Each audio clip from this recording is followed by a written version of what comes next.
नमस्कार किसान दोस्तों, मैं हरदीप सिंह स्वागत करता हूं हमारे YouTube चैनल पे।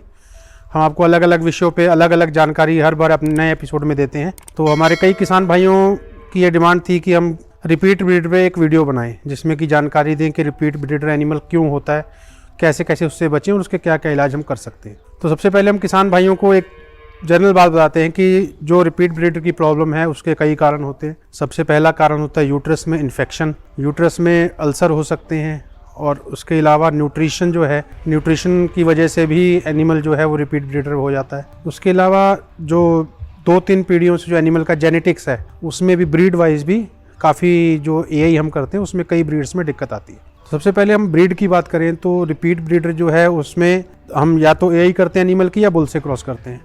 तो एचएफ और जर्सी ये जो दो ब्रीड्स हैं, ये अगर हम एआई करते हैं तो कंसेप्शन रेट ज़्यादा आता है। और दूसरी जो ब्रीड्स हैं जैसे गिर है, साहिवाल है, उसमें जब हम बुल से क्रॉस करवाते हैं तो थोड़ा रिजल्ट ज़्यादा रहता है। तो रिपीट ब्रीडर में ब्रीडिंग में जो कंसेप्शन रेट है वो एचएफ और जर्सी में सीमन का अच्छा खासा आ जाता है, पर दूसरी ब्रीड्स में नहीं आता। तो उसमें थोड़ा सा रिपीट की प्रॉब्लम जब हम एआई करते हैं तो इन जनरल भी ज़्यादा रहेगी। तो अब हम बात करें, जैसे हमारी एक बछड़ी है, फर्स्ट बार की बछड़ी है, तो हम जनरली बात करते हैं कि अगर हमें सेक्स सीमन लगाना है या महंगा सीमन लगाना है तो फर्स्ट बार की बछड़ी के लगाएं, कंसेप्शन रेट ज़्यादा होता है। तो उसका मेन कारण यही है कि उसका जो रिप्रोडक्शन सिस्टम है वो बिल्कुल फ्रेश रहता है, उससे पहले कोई छेड़खानी नहीं हुई होती, हार्मोन डिसबैलेंस नहीं हुआ होता।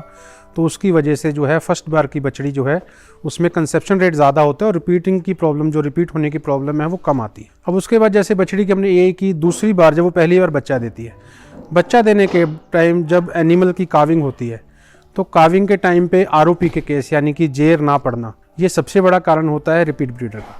तो अगर एनिमल की जेर नहीं पड़ती तो कई बार हमारे जो किसान भाई हैं वो जेर को ट्रीटमेंट करवाते हैं जब डॉक्टर से, तो डॉक्टर साहब उसको जेर को निकाल देते हैं। तो जब वो जेर निकाली जाती है तो यूट्रस के अंदर इन्फेक्शन या जख्म, पायोमेट्रा के केस जो ज़्यादातर जो होते हैं, डिस्टोकिया वगैरह जब एनिमल में केस होता है तब वो हो जाते हैं। तो वो प्रॉब्लम्स जनरल प्रॉब्लम्स हैं, एनिमल में हो जाती हैं। उसकी ट्रीटमेंट किसान भाइयों को पूरी प्रॉपर सही ढंग से करवानी है। जब एनिमल की काविंग हुई, जेर सही ढंग से पड़ भी गई, तो भी हमने पहले एक वीडियो में भी आपको जानकारी दी थी कि 9वें दिन या 10वें दिन आप डॉक्टर को बुला के, वेटनेरियन को बुला के एनिमल का अंदर से जो रिप्रोडक्शन सारा सिस्टम है उसको चेक करवाएं। यूट्रस में कोई इन्फेक्शन तो नहीं है, कोई पायोमेट्रा, कोई हार्डनेस, कोई स्वेलिंग तो नहीं है। अगर हम इस स्टेज पे एनिमल को चेक करवा लेते हैं और ट्रीटमेंट करवा लेते हैं तो रिपीटर की प्रॉब्लम बहुत हद तक कम हो जाएगी। बहुत बार किसान भाई क्या कहते हैं कि जेर तो सही पड़ गई पर वो अंदर से एनिमल को चेक नहीं करवाते। तो अगर अंदर कुछ प्रॉब्लम या कुछ इशू रह गया तो एनिमल हीट में नहीं आता, हीट में आता है तो कंसीव नहीं करता, इन्फेक्शंस रह जाती हैं। तो एक किसान भाई जरूर ध्यान रखें कि काविंग के बाद 8-9 दिन के बाद, 10 दिन के बाद वेटनेरियन को बुला के अंदर से उसको चेक जरूर करवाएं। जो वेटनेरियन ट्रीटमेंट रिकमेंड करते हैं वो पूरी करवाएं। 3 दिन 5 दिन जो भी वो कोर्स बताएं उसको आपको पूरा करना है। तो अगर आप इस चीज़ का ध्यान रखेंगे तो रिपीटर की प्रॉब्लम नहीं आएगी। उसके बाद जब एनिमल हीट में आता है तो किसान भाई क्या करते हैं, कई बार वेटनेरियन टाइम पे नहीं पहुंच पाते या प्रॉपर जो टाइम है जब आपको एआई करवानी है उस टाइम की जानकारी किसान भाइयों को नहीं होती। बहुत बार एनिमल जब आपका एरिया खुला है तो एनिमल माउंटिंग करता है, तो माउंट करता है, उसके बाद एनिमल स्टैंडिंग हीट में आता है। जब दूसरे एनिमल उसके ऊपर माउंट करते हैं और वो स्टैंड करता है तो वो प्रॉपर टाइम होता है उसकी एआई करवाने का। तो किसान भाई बहुत बार ऐसा होता है कि या तो टाइम से पहले या टाइम के बाद एआई करवाते हैं, लेट कर देते हैं। तो दूसरा मेन कारण ये होता है कि बिल्कुल सही टाइम पे एनिमल की एआई ना होना। तो इस चीज़ का ज़रूर ध्यान रखें कि टाइम प्रॉपर, जब एनिमल हीट में आए उसके बाद, जब स्टैंडिंग हीट आए उसके बाद आपको एआई करवानी। उसके अलावा जो सीमन है, बहुत बार ये होता है कि हमारा जो सीमन है उसकी हैंडलिंग की वजह से एनिमल बार बार रिपीट करता है। तो सीमन को कोल्ड चेन मेंटेन करनी है, LN2 में हमें लिक्विड नाइट्रोजन में रखना पड़ता है। कई बार कंटेनर में गैस कम हो या गैस खत्म हो जाए और हम अपनी गलती की वजह से उसमें दोबारा गैस डलवा के वही सीमन लगवाते रहे जो कि डेड हो गया, तो उस वहाँ पर भी फिर रिपीटर आएगा एनिमल, क्योंकि जब सीमन ही सही नहीं है तो एनिमल में इन्फेक्शन भी हो जाएगी और रिपीट भी करेगा। तो किसान भाई सीमन जो है इसका खास ध्यान रखें। सीमन को टाइम टू टाइम गैस जो है टाइमली रिफिल करते रहें।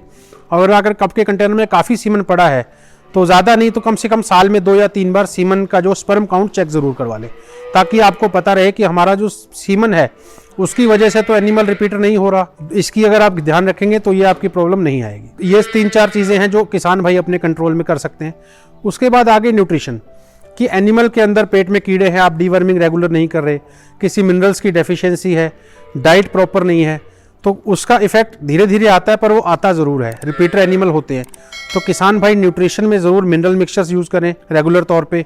मिनरल्स की डेफिशिएंसी नहीं आनी चाहिए। डीवर्मिंग रेगुलर करते रहें। और अपनी जो डाइट है, हमने लास्ट टॉक्सिन माइंडर वाले वीडियो में बताया था कि अगर आपके साइलेज में फंगस है या आपके चारे में फंगस है, तो फिर आपका एनिमल भी उसकी कारण भी रिपीट करेगा। तो न्यूट्रिशन में भी किसान भाइयों को पूरा ध्यान रखना है कि मिनरल्स की डेफिशिएंसी नहीं होनी चाहिए, डीवर्मिंग रेगुलर करनी है और फंगस आपके चारे में नहीं होनी चाहिए। जब आप इन सब चीज़ों का ध्यान रखेंगे तो एनिमल रिपीटर नहीं होगा।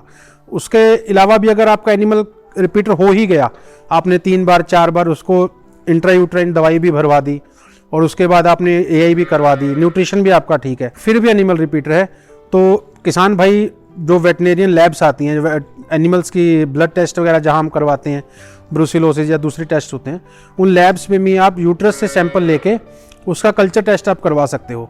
जैसे हम दूध का कल्चर टेस्ट करवाते हैं, वैसे यूट्रस से जो लिक्विड है, डिस्चार्ज है, उसका आप टेस्ट करवाइए, तो लैब में आपको पता लगेगा कि कौन सी इन्फेक्शन है, फिर उसका प्रॉपर ट्रीटमेंट करवा के आप ठीक कर सकते हो। तो लास्ट में मतलब ये है कि अगर सब आपके इलाज फेल हो गए तो आप टेस्ट करवाएं, टेस्ट करवा के यूट्रस में जो इन्फेक्शन है उसको क्लियर करें। और उसके बावजूद भी अगर आपका एनिमल ये सब कुछ करने के बाद भी ठीक नहीं हो रहा, तो फिर आप यूनिवर्सिटीज़ में जाके या जो आपके नज़दीक काफ़ी अच्छे वेटनेरियन हैं, एक्सपीरियंस वाले हैं, उनको बुला के चेक करवाएं। अल्ट्रासाउंड मशीन्स आजकल आ गई हैं, अल्ट्रासाउंड आप करवा सकते हैं। तो किसान भाई ये सब चीज़ों का जब ध्यान रखेंगे, एनिमल की हीट का टाइम, एनिमल का न्यूट्रिशन, सीमन की कंडीशन कैसी है, एआई का जो टाइम है वो सही हो, एनिमल को हर बच्चा देने के बाद, हर काविंग के बाद एनिमल को प्रॉपर चेक करें, discharge time to time check करते रहें।